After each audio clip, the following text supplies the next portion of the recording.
अस्सलाम वालेकुम, this is Moid pizza.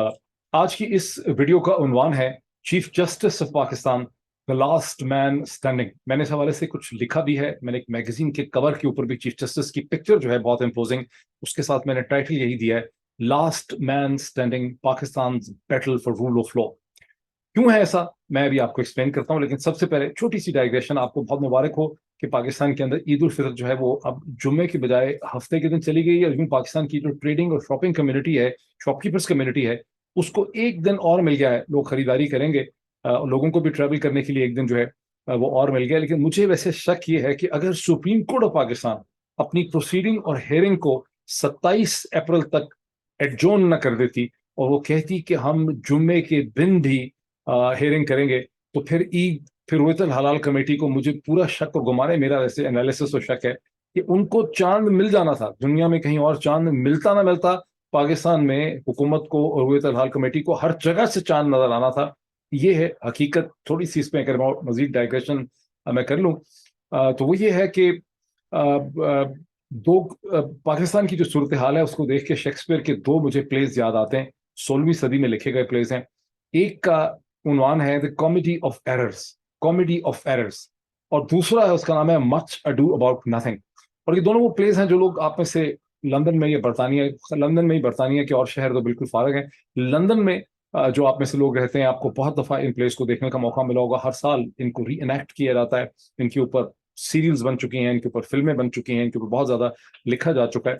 लेकिन अदब और लिटरेचर जो है वो आपको एक लेंस प्रोवाइड करता है ह्यूमन नेचर को, साइकोलॉजी को, इंसान की पावर डायनामिक्स को अंडरस्टैंड करने के लिए। अगर आप में से किसी को इंटरेस्ट हो लिटरेचर से, इन दोनों को जरूर पढ़ें, इनको जरूर देखें। आपको पाकिस्तान की सारी कैफियत जो है इसके अंदर नजर आएगी।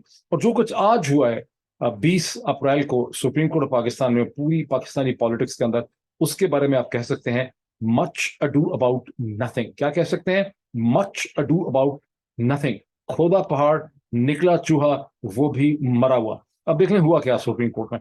इसके बहुत से पॉइंट्स हैं मेरे पास, इजाजत दीजिए के साथ साथ देखता भी चला जाऊं। सुप्रीम कोर्ट में एक हॉलीवुड की फिल्म की तरह, जैसा एक हॉलीवुड की बहुत अच्छी महंगी फिल्म होती है, उसकी एक बहुत बड़ी कास्ट होती है। उसमें कहते हैं जी इसमें माइकल डगलस भी है, तो इसमें शैरन स्टोन भी है, तो इसमें फलाम भी है, तो इसमें जिम, हर बंदा, मतलब नाम मुझे याद नहीं आ रहे लोगों के। इसमें जैक निकलसन भी है और इसमें रॉबर्ट डेनिरो भी है। बड़ी कास्ट आती है, डब्बों में दिखाते हैं 8-9 बड़े लोग हैं। तो इसी तरह सुप्रीम कोर्ट के सामने जो फिल्म चली है आज, उसके अंदर बहुत बड़ी कास्ट थी।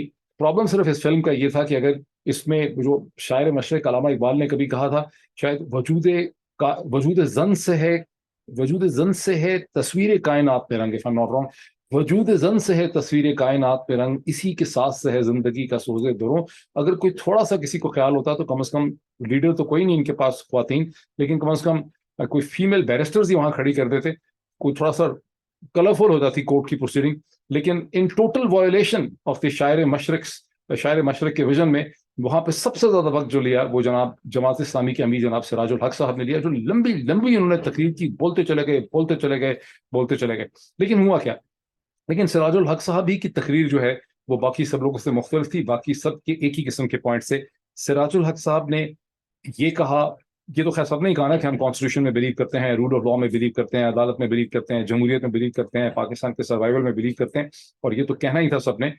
लेकिन सिराजुल हक साहब ने कहा कि जब वो इमरान खान साहब से मिले थे, तो इमरान खान को उन्होंने कहा कि मैं नहीं चाहता कि मेरी बाकी सारी उम्र जितनी रह गई है वो एक मिलिट्री रूल के नीचे और मार्शल लॉ में गुजर जाए। और मुझसे इमरान खान ने एग्री किया। उन्होंने कहा कि इस प्रोसेस को लेकर चलें। इस बात में बड़ी सदाकत है। जिस तरह से पाकिस्तान जिस नहज पे खड़ा है, और हालांकि मार्शल लॉ लगाने की सूरत हाल नहीं है, और जो प्रेजेंट मिलिट्री लीडरशिप है उसकी अपनी moral authority done to death हो चुकी है, उसके पास वो मॉरल अथॉरिटी ही नहीं है जो आपको मार्शल लॉ लगा के किसी निज़ाम को कंट्रोल करने के लिए चाहिए होती है, वो नहीं है। इसको हम पहले भी बात कर चुके हैं। लेकिन उसके बावजूद जो डेडलॉक है, और जो पीएमएलएन की रिक्वायरमेंट्स हैं, पीपल्स पार्टी की थोड़ी सी डिफरेंट है, लेकिन पीएमएलएन की रिक्वायरमेंट्स पूरी होती ही नहीं है जब तक या तो पाकिस्तान में मार्शल लॉ लगे या एक फाइनेंशियल इमरजेंसी लग जाए, और 2 साल के लिए सारी कहानी आगे चली जाए। और फिर जो सारा सियासी रद्दमल सिविल सोसाइटी मीडिया का होगा, वो 24 महीनों के अंदर अफवाज पाकिस्तान के खिलाफ डेवलप कर जाएगा। फिर लोग डेमोक्रेसी की रिटर्न की बात करने लग जाएंगे, फिर फौज के खिलाफ तरह तरह के इल्जाम लगने लग जाएंगे,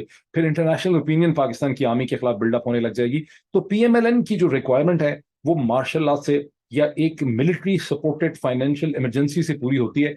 short of that Nawaz Sharif साहब की कोई रिक्वायरमेंट पूरी होते नजर नहीं आती। मतलब तारीखे ही कहते हैं शायद इसको, अनलेस एंड अदरवाइज कि नवाज इमरान खान कोई मंजर आम से गुम हो जाएं, लीगली डिस्क्वालीफाई हो जाएं, ऐसे जेल में चले जाएं कि खुद ही कहें कि मैं बाहर नहीं आना, मैं नवाज शरीफ के ऊपर तरस खाता हूं, मैं जेल से बाहर नहीं आता, या खुदा ना खास्ता कुछ और हो जाए। अदरवाइज नवाज शरीफ साहब की जो स्ट्रेटेजिक रिक्वायरमेंट्स हैं वो पूरी नहीं होती। बहरहाल सिराजुल हक साहब ने ये पोजीशन रखी और उन्होंने कहा कि वो ये समझते हैं कि अगर एक पॉलिटिकल कंसेंसस हो जाए तो बड़ी ईद के बाद, ईद उल अजहा के बाद, यानी जून जुलाई के महीने में कहीं जाकर इलेक्शन पाकिस्तान में नेशनल प्रोविंशियल इलेक्शन जो हैं वो इकट्ठे हो सकते हैं। और ये एक ऐसी तारीख और ये एक ऐसी सोच थी जिससे chief justice of Pakistan honourable justice Umar Ata Bandial साहब ने एग्री किया, बाकी जज साहब ने भी इसको वेलकम किया। लेकिन उस मौके पे चीफ जस्टिस साहब ने जरूर कहा कि देखिए अदालत के ऑर्डर्स कोई मुकम्मल हल नहीं है, अल्टीमेटली एक पॉलिटिकल कंसेंसस होना चाहिए इलेक्शन के हवाले से, क्योंकि सियासत जो है वो आगे नहीं चल सकती अदालत के अहकामात से।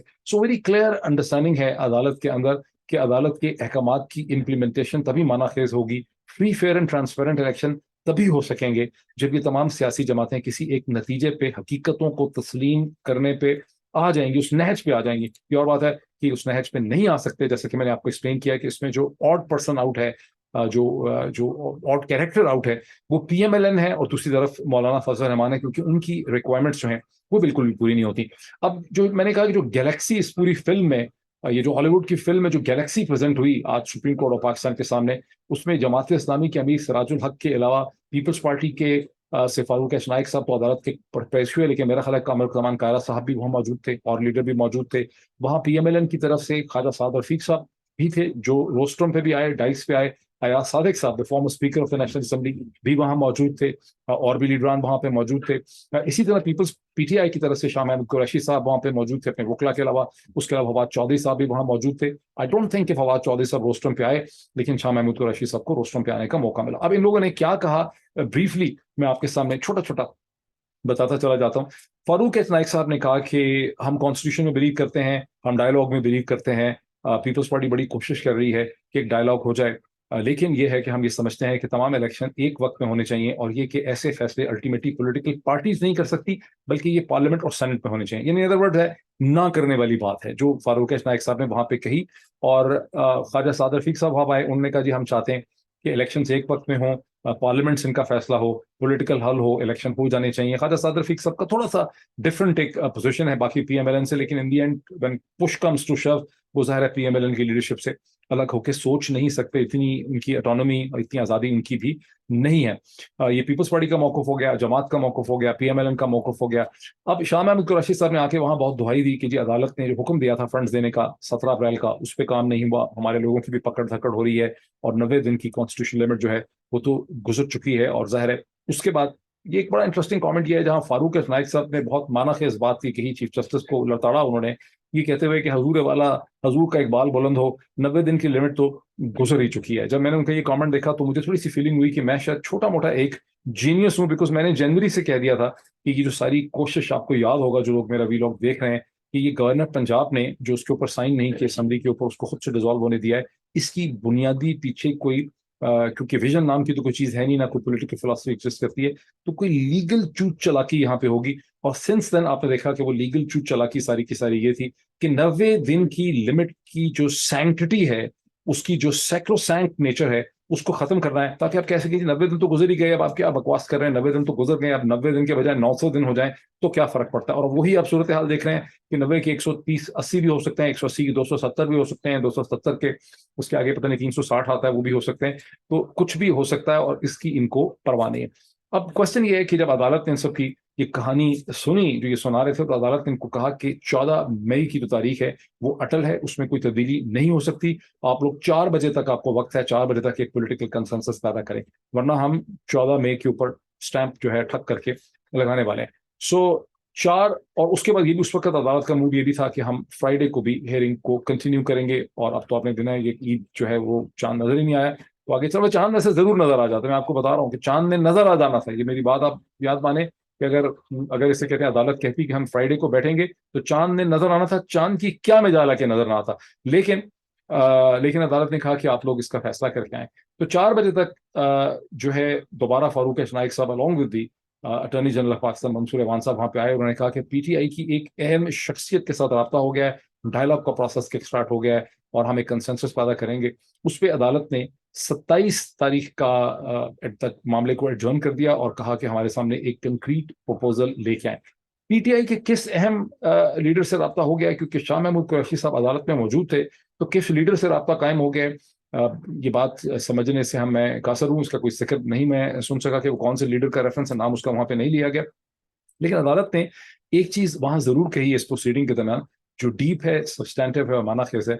वो अदालत ने कहा कि एक पॉलिटिक्स में बहुत से मसाइल हैं, पॉलिटिकल कंसेंसस तो सैकड़ों और दर्जनों इश्यूज के ऊपर पैदा करना है, वो तो बड़ा एक लॉन्ग ड्रॉन प्रोसेस है। हम ये चाह रहे हैं कि इस वक्त की जो डिस्कशन होती है इन सियासी जमातों के दरमियान, पीटीआई, पीएमएलएन, पीपीपी, मौलाना की जमात के दरमियान, वो बेसिकली तौर पर एक सिंगल पॉइंट एजेंडा पे होनी चाहिए कि नेशनल और प्रोविंशियल इलेक्शंस को अगर एक ही वक्त में होना है तो किस तारीख में होना है। तो अदालत मसलसल इनकी ऑप्शंस को नैरो डाउन कर रही है। इन सब की मसलसल कोशिश है, ये सब जुदागड़ी है, मतलब यू डोंट हैव टू, ये कभी इस चीज को भूलना नहीं चाहिए। अगर आप इस चीज को भूल जाएंगे तो आप सिर्फ अपनी इंटेलिजेंस की, अपनी जहानत की, अपनी कॉमन सेंस की तौहीन करते हैं। ये सारे झूठे हैं, ये सारे मुनाफिक हैं, ये सारे जुदागड़ी हैं। इनको हर 4 घंटे के बाद एक नई चीज निकालनी होती है। इनकी कोई इंटेग्रिटी नहीं है, इनकी कोई क्रेडिबिलिटी नहीं है। ये चाहते हैं कि एक बहुत बड़ा महाज खोल दिया जाए सैकड़ों दर्जनों इश्यूज का, कि लड़की ने दुपट्टे क्यों नहीं रखे हुए थे, मच्छर क्यों ज्यादा हो गए हैं, हिंदुस्तान साजिश कर रहा है, यहूदी हमारे खिलाफ ये चीज प्लान कर रहे हैं, जायनस ये कर रहे हैं, फलस्तीन का क्या होगा, कश्मीर का क्या होगा, मौसम का क्या होगा, एनवायरमेंटल वार्मिंग हो गई है उसका क्या होगा। और बगैर हर किस्म की चीज उनके लिए इंपॉर्टेंट हो सकती है, ये किसी एक स्पेसिफिक पॉइंट पे आने को तैयार नहीं। बहरहाल अदालत ने 27 अप्रैल की वहां पे तारीख रखी। अब सवाल ये पैदा होता है कि क्या कोई होप यहाँ पे, कोई ज्यादा होप नहीं है? To be very clear and very honest, वैसे मैं अक्सर जो पाकिस्तान के बहुत से और व्लॉगर्स हैं उनको देखता हूँ, देखना चाहिए देखने के लिए कि क्या पर्सपेक्टिव दिया जा रहा है। मैंने एक भी व्लॉग गुज़िश्ता मेरा ख्याल है पूरे 1 साल में नहीं देखा जिसने ये कहा हो कि हालात मायूस कुन हैं, सूरत हाल ठीक नहीं है। ज्यादातर मतलब आई थिंक 90% से ज्यादा यही कहा जाता है कि अब पीएम पल फंस गई है, नवाज शरीफ फंस गए हैं, मरियम फंस गई है, अब तो टांगें उठ गई हैं, ये हो गया है, वो हो गया। कभी भी हकीकत पसंदाना तरीके से जिसको रियल पॉलिटिक है उसको नहीं देखा जाता। बहुत साल पहले अमेरिका के अंदर एक वेबसाइट हुआ करती थी जिसको Russian emigrants and west east European emigrants ने कायम किया हुआ था, जिसका नाम था power and interest news report, PINR। अभी भी गूगल करेंगे तो शायद उसके बचे कुछ टुकड़े आपको कहीं मिल जाएं, वो कि अब जाहिर है for lack of financial resources वो चीज खत्म हो चुकी है। उसमें मुख्तलिफ किस्म के यूरोपियन एनालिस्ट थे जो दुनिया भर का एक रियलिस्टिक एनालिसिस करते थे, cut short of deride of emotions. उसमें सिर्फ वो मुख्तलिफ एंटिटीज के, अमेरिका का इंटरेस्ट क्या है, रशिया का इंटरेस्ट क्या है, इंडिया का क्या इंटरेस्ट है, चीन का क्या इंटरेस्ट है, फलां का क्या इंटरेस्ट है, उसका वो एक basically brutal honest factual analysis करते थे इंटरेस्ट कंपटीशन का। और that skill set is very important. वो पाकिस्तान के अंदर स्किल सेट की बड़ी शदीद आपको एब्सेंस जो है वो नजर आती है। लेकिन अब क्वेश्चन है कि वो बहुत ज्यादा होप नहीं है, but yet hope has always to be there. वो तो ऑशविट्स के कंसंट्रेशन कैंप के अंदर जो लोगों को रखा था, तो वहां भी उनकी होप थी कि हम यहाँ से निकल जाएंगे। अक्सर नहीं निकल सके, लेकिन होप जरूर थी और होप पे ही दुनिया चलती। तो होप जरूर है सुप्रीम कोर्ट के पास भी, बहुत से लोगों के पास भी। लेकिन जरा आप थोड़ा सा देखें कि जो प्रोसेस चला है कोर्ट के अंदर और जो बातें की जा रही हैं कंसेंसस डेवलप करने के हवाले से, वो क्यों दोगली हैं, क्यों कमजोर हैं, क्यों उनके बारे में आपको बहुत ज्यादा पॉजिटिव नहीं हो सकते। बिकॉज एक पूरा सिस्टम चल रहा है और वो सिस्टम के डांडे मिलते हैं, उसके पॉइंट कनेक्टेड हैं, उसकी डॉट आप कनेक्टिंग करें तो सिस्टम के बाहर जो कैरेक्टर्स हैं, बिलावल जरदारी क्या कह रहे हैं, शहबाज शरीफ क्या कह रहे हैं, राना सनाउल्लाह क्या कह रहे हैं और मौलाना फजल रहमान क्या कह रहे हैं। Bilawal being most important because Bilawal उस टॉक्स के प्रोसेस को लीड कर रहे हैं जिसमें बड़ी खूबसूरत उनकी फुटेज इशू हुई है, जिसमें मौलाना फजल रहमान के साथ वो मिलने के लिए गए हैं, जैसे कि रिश्ता देने के लिए गए हैं, रिश्ता लेने के लिए गए हैं, उस तरह की तस्वीरें वहां से इशू हुई हैं, स्माइल्स एंड ऑल दैट, लड्डू शड्डू। लेकिन वहां पे उसके बाद बिलावल ने एक प्रेस टॉक करते हुए क्या कहा, उन्होंने कहा मैं कोशिश तो बहुत ज्यादा कर रहा हूँ, लेकिन दो इसके रास्ते में बहुत बड़ी रुकावटें हैं। एक तो ये है कि हमारे सारे जो पॉलिटिकल पार्टनर्स हैं वो ये बिलीव करते हैं, मैं उनसे एग्री करता हूँ कि ये पॉलिटिकल पार्टीज के लेवल में होने वाली चीज नहीं है। वही चीज जो फारूक एच नाइक ने कोर्ट के अंदर कही है, बल्कि ये पार्लियामेंट और सेनेट के अंदर होने वाले मामला इन इधर टाइम बाइंग के, ये तो इस पे हफ्तों महीने लग सकते हैं ताकि हमें कोई मजबूर ना करे। एक तो उन्होंने ये कहा। दूसरा उन्होंने ये कहा कि गन पॉइंट हमारे ऊपर, यानी गन पॉइंट पे फैसले नहीं हो सकते, हमारे कनपट्टी के ऊपर पस्तौल रख के हमसे फैसले करवाए जा रहे हैं। जब आप बिलावल भुट्टो की इन दोनों बातों को देखते हैं तो आपको क्लियरली नजर आता है कि बिलावल जरदारी की कोई सीरियसनेस नहीं है। ये सारा का सारा एक टाइम बाइंग किस्म का मैकेनिज्म खड़ा किया गया, टॉक्स की बात की गई, सिराजुल हक शरीफ आदमी होगा उसको बेवकूफ बना रहे हैं दरम्यान में, क्योंकि जब आप देखें कि इन्होंने टॉक्स के साथ ही इन्होंने मिनिस्ट्री ऑफ डिफेंस की पिटिशन डाली थी, एक पिटिशनर और मिनिस्ट्री ऑफ डिफेंस, तो ये बेसिकली कोर्ट को लारा लगा रहे थे, बेवकूफ बना रहे थे, और इनका मतलब था कि टॉक्स का इन्होंने कहानी छोड़ दी, शोशा छोड़ दिया। अदालत समझदार थी, जाहिर है कि चीफ जस्टिस और उनके साथ जो ब्रदर जजेस हैं वो अपनी डॉट कनेक्टिंग करते हैं, इंटेलिजेंट लोग हैं, उनकी प्रोफाइल अगर आप देखें तो बहुत इंटेलिजेंट और एक्सपीरियंस लोग हैं, बाहर से आए हैं, सब कुछ है। तो उनको भी समझ आ गई कि ये मिनिस्ट्री ऑफ डिफेंस की जो पिटिशन डाली गई है और उसके साथ जो ये शोशा छोड़ा गया है टॉक्स का, ये बेसिकली एक ट्रैप है।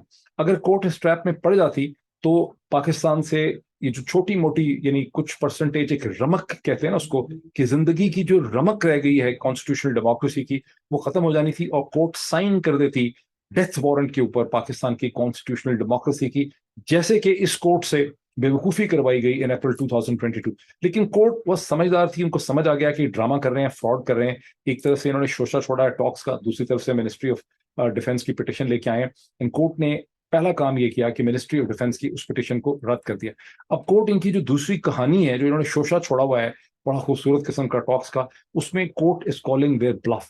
तो इन्होंने आके कहा है कि हम 27 तक, कोर्ट ने इनको मजीद वक्त जो है वो दे दिया है। अच्छा, मौलाना फजल रहमान साहब ने भी एक प्रेस टॉक की। उन्होंने कहा उनका पहला दुखड़ा ये था कि इमरान खान को तो इस सिस्टम से बाहर निकालना था, ये उसको फिर सिस्टम में हमें तो ये बताया गया था, मतलब मजे की बात है, उनको किसने बताया था? कह रहे हैं असल इशू तो यहाँ पे ये था कि इमरान खान को इस सिस्टम से निकालना था, क्योंकि ये मुजरिम है और ये तो दहशतगर्द है, और इसी को वापस सिस्टम में लाया जा रहा है। और हमारी कनपट्टी के ऊपर पहले पस्तौर होती थी, अब हमारी कनपट्टी के ऊपर हथौड़ा यहाँ पे रखा गया है।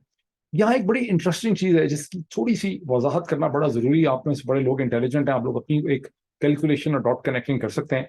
मौलाना, पीएमएलएन के लोग और सब लोग पीपल्स पार्टी के, तीन ही बड़ी पार्टीज, ये हमेशा कहते रहते हैं कि 2018 का इलेक्शन जो है वो चुराया गया और इमरान खान को सिलेक्ट करके लाया गया, ये लाडला था। थोड़ा सा अगर आप एक कैलकुलेशन कर लें 2018 के इलेक्शन के ऊपर, मोटा मोटा मैं आपको देता हूँ, डिटेल इंट्रिकेसी ऑफ फिगर्स में मैं नहीं जाता।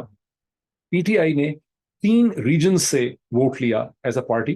खैबर पख्तूनख्वा से मेरा ख्याल है 30 उन्होंने independent directly won, national assembly की सीट्स उन्होंने जीती। 30 सीटें डायरेक्टली वन, उन्होंने डायरेक्ट सीटें उन्होंने जीती नेशनल असेंबली की खैबर पख्तूनख्वा से 2018 में। पंजाब से उन्होंने 61 सीटें मेरा ख्याल है जीती, 61। और सिंध से, कराची से ही अकेले उन्होंने 15 सीटें, 15 सीटें उन्होंने जीत ली। इसको इकट्ठा कर दें, रफ फिगर्स की बात कर रहा हूं, हो सकता है मुझसे कोई गलती हो जाए।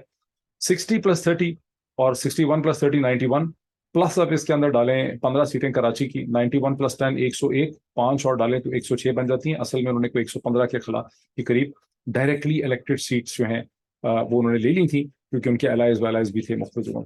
ये एक सिंगल पार्टी की सीट्स की बात हो रही। दूसरी तरफ पीएमएलएन ने सिंगल लार्जेस्ट जो ब्लॉक लिया नेशनल असेंबली के अंदर, वो उन्होंने उस वक्त, जो मैं डायरेक्टली इलेक्टेड की बात कर रहा हूँ, इनडायरेक्टली इलेक्टेड जो बिलवास्ता आते हैं, औरतें या माइनॉरिटीज या प्रोफेशनल्स, उनकी बात नहीं कर रहा। तो पीएमएलएन ने 65 सीट्स ली पंजाब से, पीपीपी ने आई थिंक 35 सीट्स ली सिंध से नेशनल असेंबली की, और मौलाना ने को 15 सीटें, 15 भी मतलब मौलाना की डायरेक्टली इलेक्टेड नहीं है, ये तो उनका टोटल ग्रॉस फिगर है नेशनल असेंबली के अंदर, शायद उनकी 10 या 11 होती हैं जो डायरेक्टली इलेक्टेड सीट्स होती, जेयू और एफ की। इन सबको इकट्ठा कर लें तो ये बमुश्किल 65 + 35, ये बनती हैं 65 एंड 35 बन गए 100, और प्लस मौलाना की डाल दो 110 के। ये 3 पार्टीज मिलके, जिनके दरमियान में मासवा इमरान की नफरत के और कोई कॉमन कॉम्बिनेशन नहीं, इलेक्शन के नतीजे में जो सिंगल लार्जेस्ट पार्टी होती है दुनिया भर में, उसी का राइट होता है कि वो एक गवर्नमेंट बनाती है छोटे पार्टनर्स को लेकर अपने साथ। और मैंने कई दफा आपको इन व्लॉग्स में बताया कि चूंकि हबीब अकरम और मैं दोनों दुनिया न्यूज का जो इलेक्शन सेल था, जिसमें 100 इंटर्नीज और रिसर्चर्स काम कर रहे थे, हम उसके अंदर काम कर रहे थे लाहौर के अंदर। मुझे याद है कि रात के 11 बजे जब आरटीएस बंद हुआ तो उस वक्त तमाम कॉन्स्टिट्यूंसी से पीटीआई के कैंडिडेट लीड कर रहे थे। जब आरटीएस खुला तो पीटीआई उन तमाम जगहों पे हार चुकी थी। उन्हीं उसी टाइम पीरियड के दौरान ख्वाजा आसिफ जो हैं, जिनके बारे में आप खुद जानते हैं कि उनको जनरल बाजवा साहब ने वो सीट दिलाई, जंग ख्वाजा आसिफ हार रहे थे, वो भी वहां से जीत गए। मेरी कंटेंशन ये है, हबीब अकरम से जरूर आप पूछें, मेरा ख्याल है उनकी भी यही कंटेंशन है, एक दफा हमारी डिस्कशन हुई थी, कि दर हकीकत वहां सीटें पीटीआई की मारी गई, वहां पीएमएलएन को सीटें दिलाई गई। वजह ये थी कि ये तो अंडरस्टैंडेबल था, जैसे मैंने आपको अरिथमेटिक से बताया है कि जो हालात बन चुके थे उसमें पीटीआई ने ही गवर्नमेंट बनानी थी। क्वेश्चन ये था कि पीटीआई को अपने कंट्रोल में रखना था, इसलिए पीटीआई की सीटें मारी गई, which makes perfect sense and logic. जब आप PINR, power and interest news report की लॉजिक पे जाते हैं, तो it makes perfect sense from establishment point of view कि अब इनको हम लेके तो आ रहे हैं, लेकिन इनको हमने कंट्रोल करना है। फिर आपने देखा कि 2018 से लेकर 2022 तक पीटीआई को बांध के रखा गया बिकॉज उनके पास नंबर्स नहीं थे, उनके साथ अपने दुम छल्ले और ट्रैक्टर के पीसेस जो हैं वो लगाए हुए थे एस्टैब्लिशमेंट ने। तो बहरहाल जब मौलाना ये सारी बातें करते हैं तो मौलाना तो बस एक जिल्टेड लवर है। मुझे उनको देख के तो वो दूसरा की कोई लड़की याद आती, कहती कि मैं नहीं मानती, उसका भी तो ट्वीट किया था, उसकी भी तो तारीफ की थी। मौलाना इज इररेलेवेंट। अगर जिस मुल्क में free fair and transparent election होंगे तो आपको 12 महीने के बाद कभी मौलाना फजल रहमान सिर्फ तारीख की किताबों में नजर आएंगे। उनका रोल जो है वो खत्म हो चुका है। इस तरह और भी बहुत से सियासतदान जो अभी इंपॉर्टेंट हैं उन सबका रोल खत्म हो चुका है। जिस तरह से हिंदुस्तान में कांग्रेस के बहुत से कैंडिडेट्स जो हैं उनका रोल खत्म हो चुका है, क्योंकि जब वहाँ फ्री फेयर ट्रांसपेरेंट इलेक्शन होते हैं तो आप देख रहे हैं कि लीडरशिप बनती है और लीडरशिप खत्म हो जाती है।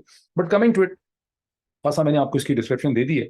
अब क्वेश्चन की पैदा होता है कि सुप्रीम कोर्ट पाकिस्तान यहाँ क्या करने की कोशिश कर रही है। एज आई हैव सेड कि जज साहिबान जो हैं बेवकूफ़ तो नहीं है, डॉट कनेक्टिंग करते हैं, इंटेलिजेंट हैं, उनको पूरी सूरत हाल का पता है कि यहाँ किसी की नीयत ठीक नहीं है। और वो बेसिकली इनकी जो ब्लफ है टॉक्स की उसको कॉल कर रहे हैं। उनको इस चीज़ का भी एहसास है कि जब वो कहते हैं कि 14 मई को इलेक्शन करवाएं और पूरा निज़ाम जो है इसमें एस्टैब्लिशमेंट है, इलेक्शन कमीशन है, वो सब मिले हुए हैं और पीडीएम की जमातें हैं, ये सब लोग इलेक्शन नहीं करवाना चाहते। उनको ये भी अंदाजा है कि काजी फायज ईसा साहब को सुप्रीम कोर्ट को स्प्लिट करने के लिए इस्तेमाल करने की कोशिश हो रही है। तो फिर ये जो होप है ये क्या है? मैं ये समझता हूं, नॉट डेट कि मुझे किसी ने कहा है, मैं ये समझता हूं कि chief justice honourable justice Umar Ata Bandial और उनके साथ जो जज खड़े हैं उन्होंने ये फैसला किया है कि they will go with the history. वो ये चाहते हैं कि तारीख का मौरख जब तारीख लिखे पाकिस्तान की और पाकिस्तान की कॉन्स्टिट्यूशन हिस्ट्री की, तो वो कहे कि ये वो लोग थे जो सच्चाई के साथ खड़े थे, जो पाकिस्तान के मुस्तकबिल को बचाने की कोशिश कर रहे थे, जिन्होंने पाकिस्तान के मुस्तकबिल को बचाने की आखिरी कोशिश की। जिस तरह से टीपू सुल्तान के बारे में कहा जाता है, सच्चा ये नहीं है लेकिन टीपू सुल्तान के बारे में कहा जाता है, बहुत हद तक सच भी है लेकिन कुछ फाइन पॉइंट्स में उसके, कि टीपू सुल्तान जो है he went down with his sword, वो आखिर में भी तलवार लेके निकला और जो इंपीरियलिस्ट अंग्रेज था उसके खिलाफ उसने जाके लड़ाई लड़ी। ये चीज़ आप निज़ाम और दक्कन के लिए नहीं कह सकते। और मराठे भी उस वक्त बदकिस्मती से, हालांकि वेरी पावरफुल डोमेस्टिक फोर्स, लेकिन वो भी अंग्रेजों के साथ मिल चुके हुए थे इन 1799 जब सरंगापट्टनम जो है उसका फॉल होता है। तो ये जो कोर्ट है इसने ये डिसाइड किया है कि हम कॉन्स्टिट्यूशन के साथ खड़े हैं, हम रूल ऑफ लॉ के साथ खड़े हैं, हम पाकिस्तान के मुस्तकबिल के साथ खड़े हैं। और वो अपनी इतनी पूरी कोशिश कर रहे हैं कि एक पॉलिटिकल कंसेंसस पैदा हो जिससे पाकिस्तान में एक बेहतरी का सफर। उनको साफ नजर आ रहा है कि अगर यहाँ पे स्टेज पे इलेक्शन नहीं होंगे पंजाब के, और वो इस पंजाब के इलेक्शन के रेड कार्ड को कैरी करके चाहते हैं कि नेशनल इलेक्शंस की कोई तारीख पे कंसेंसस हो जाए। होता है ये नहीं होता, कोर्ट को ये साफ पता है कि अगर इस स्टेज में उन्होंने इस अपॉर्चुनिटी को जाया कर दिया तो पाकिस्तान में अक्टूबर में भी कोई इलेक्शन नहीं होंगे। यहाँ इलेक्शन करवाने के कोई इरादे जो हैं वो नहीं एग्जिस्ट करते हैं। यहाँ इमरजेंसी मार्शल लॉ, इस असेंबली की मुद्दत को 2 साल बढ़ाना या समथिंग लाइक दैट के एक, असल में क्या होता है वो बहुत से पावर फैक्टर्स और एलिमेंट्स के प्ले से चीजें निकलती हैं। इसलिए चीजों को जिस तरह से अगर आपको भी कोई कहे कि 8 अक्टूबर को मौसम क्या होगा, धूप होगी, सर्दी होगी, गर्मी होगी, बारिश होगी, क्लाउडी होगा, ठंड होगी, कितनी होगी, क्या हो रहा होगा उस वक्त, तो आप उसकी प्रोटेक्शन तमाम, हालांकि बहुत ज्यादा साइंस तरक्की कर चुकी है तो आप उसकी एग्जैक्ट एक्यूरेट प्रोटेक्शन नहीं कर सकते। और साइंस के मुकाबले में जो पॉलिटिकल सूरत हाल है वो तो बहुत ही ज्यादा अनडिफाइंड फील्ड है। तो इन सारे power players, peoples party, PMLN, मौलाना, एस्टेब्लिशमेंट और इन सब के पावर प्ले के नतीजे में और पीटीआई के पावर प्ले के नतीजे में होगा क्या अक्टूबर में, क्या शक्ल बनेगी वो क्लियर नहीं है। लेकिन इलेक्शन कराने का किसी का कोई मूड नहीं है। और मैं ये चीज जनवरी से कह रहा हूँ, तो कोर्ट कोशिश कर रही है कि किसी तरह इनको उस नहज के ऊपर लाकर खड़ा कर जाए कि शायद कि तेरे दिल में उतर जाए मेरी बात। यही था, शायद कि तेरे दिल में उतर जाए मेरी बात, if I am not wrong. और सिंसियरिटी ऑफ एक्शन इनका है। अब सिंसियरिटी तो तब पता चलेगी, लास्ट पॉइंट ये है कि अगर सिंसियरिटी होती इन सब एलिमेंट्स की तो अदालत के खिलाफ जो साजिश की जा रही है, सिर्फ 48 घंटे पहले काजी फायज ईसा साहब को 2 घंटे के लिए 24 टेलीविजन चैनल्स पे ऊपर दिखाया गया, वहां से तो कोई सिंसियरिटी पर्पस नजर नहीं आता। तो तहरीक इंसाफ के लोगों के लीडरों के खिलाफ, अली जैदी, अमीन गंडापुर और इमरान खान के खिलाफ जो मसलसल मारधाड़ हो रही है, वहां से तो कोई सिंसियरिटी पर्पस नजर नहीं आता। जिस तरह से पंजाब हुकूमत के वकील ने कोई गारंटी दी ही नहीं लाहौर हाई कोर्ट के अंदर के पुलिस कोई एक्शन कोएर्सिव नहीं करेगी, नई एफआईआर दर्ज नहीं करेगी इमरान खान के खिलाफ ड्यूरिंग द ईद ब्रेक, वहां से तो कोई सिंसियरिटी पर्पस हमें नजर नहीं आता। तो सिंसियरिटी पर्पस तो कहीं नजर नहीं आता। लेकिन लेट्स सी, मैं कोशिश करूंगा कि ईद से पहले, क्योंकि हमें मजीद रूरत हलाल कमेटी ने एक दिन दे दिया, तो मैं कोशिश करूंगा कि, वैसे तो मैं ट्रैवल कर रहा हूँ लेकिन मैं कोशिश करूंगा कि मैं कम से कम एक वीलॉग इस दरम्यान में और करूँ और सूरत हाल का हम एक जायजा लें। टिल देन, खुदा हाफिज।